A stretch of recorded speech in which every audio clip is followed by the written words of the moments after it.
Hello, today I'm going to talk about ID November 1985, March 1986, and June 1986. Martin Margiela is often credited as being the pioneer of upcycling in fashion. His first collection, Spring-Summer 1989, featured an exact replica of an 18th century jabot, a type of neckwear, which he styled a multitude of ways throughout his show. But it wouldn't be until his Spring-Summer 1991 collection where vintage denim jackets and jeans were stitched together to create maxi coats and 1950s ball gowns were dyed and opened down the front where he began to seriously incorporate upcycling into his work.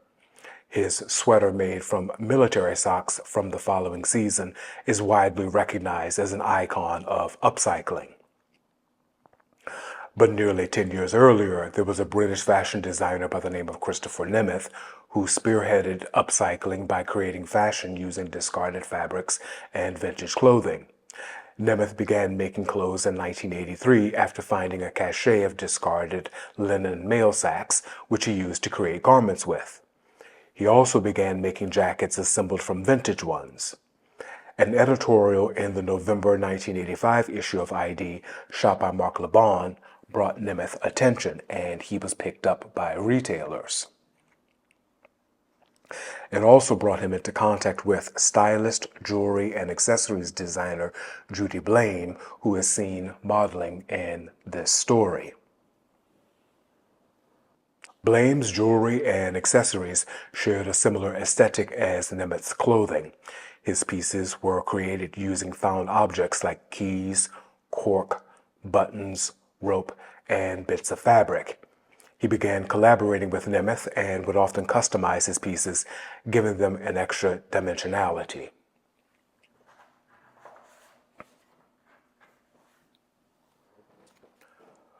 Blame's very first editorial as a stylist was in ID March 1986. His customization techniques, which he used on this vintage tailcoat, tracing the seams and cuffs with safety pins and creating a bustle using an umbrella, earned him a reputation as a new image maker. He also featured Nemeth's clothing in this story, customizing them with badges and chains.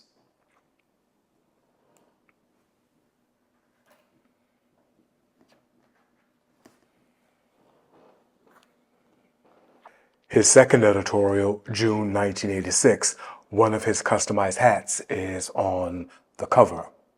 That issue was dedicated to conservation, and his editorial, Recycled Pioneers, featured clothing by Christopher Nemeth, like this smock and this mail sack dress. Blame accessorized the story with earrings made from string and the same linen used by Nemeth, brooches made from pennies, and fun accessories like paper bags and corrugated cardboard. That same year, Blame, along with shoe designer John Moore, opened the House of Beauty and Culture, a boutique that sold not only fashion, but furniture and home items by design duo Frick and Frack, who used discarded industrial materials to make seating, tables, and vases, further expanding the upcycling theme. Nemeth moved to Tokyo that year and continued his business in Japan, opening shops there, but he also continued to collaborate with Blame. Blame continued with styling and also became an art director.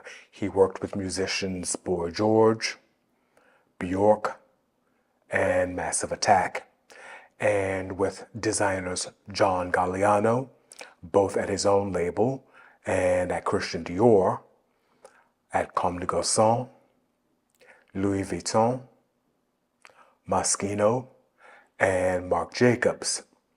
For his Fall-Winter 2020 collection for Dior Men, Kim Jones paid tribute to Blame after his passing in 2018. In 2016, Blame was celebrated for his work at the Institute of Contemporary Art in London with an exhibition entitled Judy Blame, Never Again, which also coincided with the release of a book on the House of Beauty and Culture.